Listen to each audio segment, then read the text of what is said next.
Hello, you're watching World Talks on TVP World. My name is Sascha Fahrbach. As the clock ticks toward U.S. President Donald Trump's deadline of Tuesday, 8 p.m. Eastern Time for Iran to reopen the Strait of Hormuz, tensions across the region remain high. Now, Trump has warned that Iran could be, quote, taken out in one night if no agreement is reached, while Israeli forces caution civilians to avoid trains and railway lines amid ongoing strikes on key petrochemical and energy infrastructure. Joining us to discuss it further is Heinz Gärtner, professor of political science at the University of Vienna. Good to have you with us. So let's begin with this timeline, or rather a new time deadline. This is not new to us, but how serious is this? What will Tuesday evening, that will be early morning on Wednesday for us in Europe, what will that look like?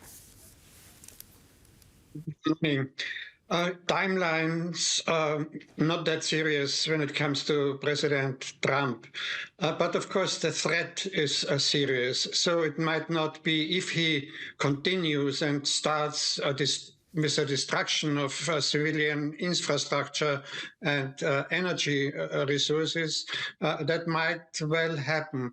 And Iran might not be destroyed within one night. So it might take a very, very long time.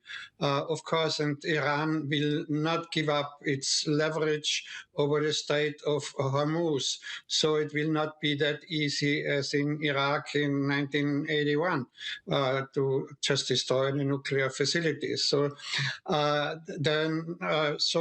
but of course there can be a last-minute mediation attempt from countries like Pakistan and Turkey and Qatar to give a breathing pause to say we are negotiating, so we can extend the ultimatum, the timeline.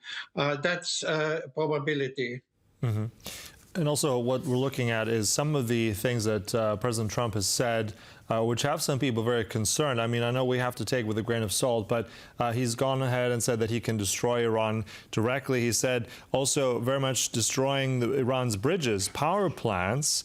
What are the ethical and the legal implications of that? I mean, this is also, on the other hand, very, very dangerous in terms of what the Iranians have said. The Iranian minister said that he would want to put youths around with chains around these power plants.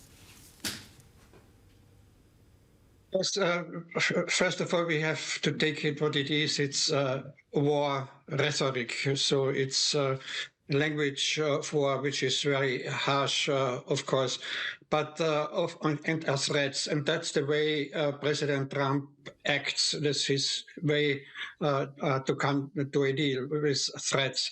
However, if it comes push to shove, and if he's doing this, he's continue with this construction of the civilian infrastructure, it would be a clear violation of international humanitarian law. Of course, there is the danger. I don't know whether President Trump really thought about it, because he's very concerned about his legacy, and that would be his legacy. Great violation of international law. On the other hand, he is torn with this follow-on his threats, on the other hand, or to make concessions. And still the main sticking points of the concessions are the Strait of Hormuz and the nuclear program of Iran. So here the sides are pretty far apart yet.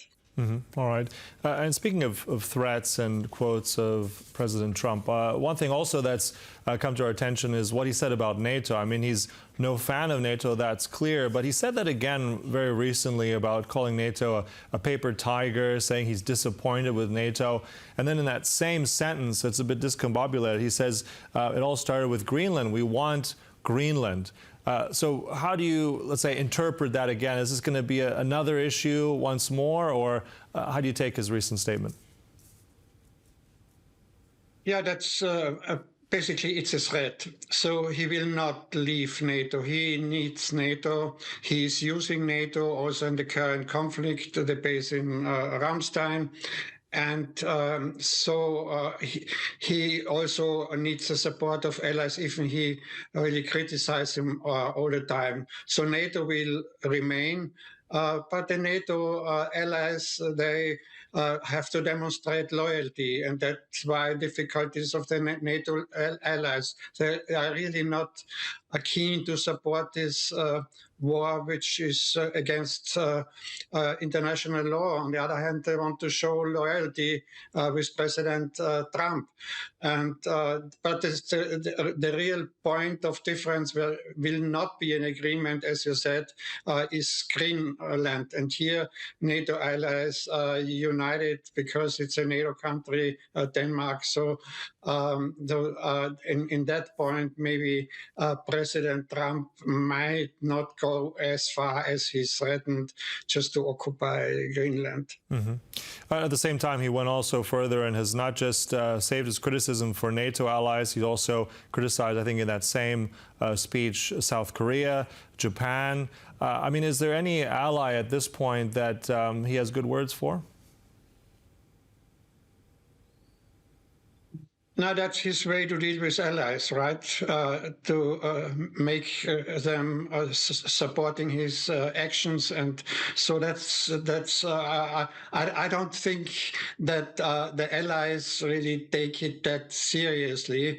But on the other hand, these allies trying to get more independent from the US, because you never know what Trump is really going to do.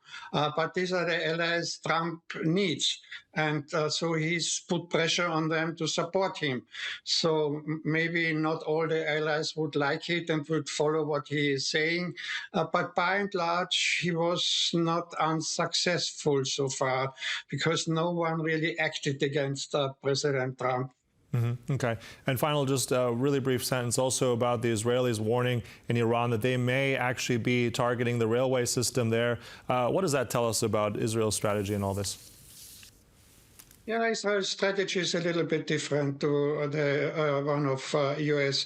Israel really wants to destroy Iran as a power in the Middle East. So it's an annoyance, not only an annoyance. For Israel, it's a danger, and also Iran supports the Palestinians too much, and so Israel might go further than President Trump, and if President Trump might make some concessions in the various points, like what I mentioned, the nuclear program, Israel will not make any concessions on the nuclear program and might want to keep the US in the fight. Mm-hmm. All right, and just with that, just our final sentence assessment, how do you see all this shape up in the next few days ahead with all these tensions ramping up? There's also one possibility. If fighting continues, it's a possibility for negotiations. And we remember the war between Iran and Iraq in 1987-88, when the US entered the war, and at the same time there were negotiations on the UN resolutions 598. So, and that was a resolution about ceasefire.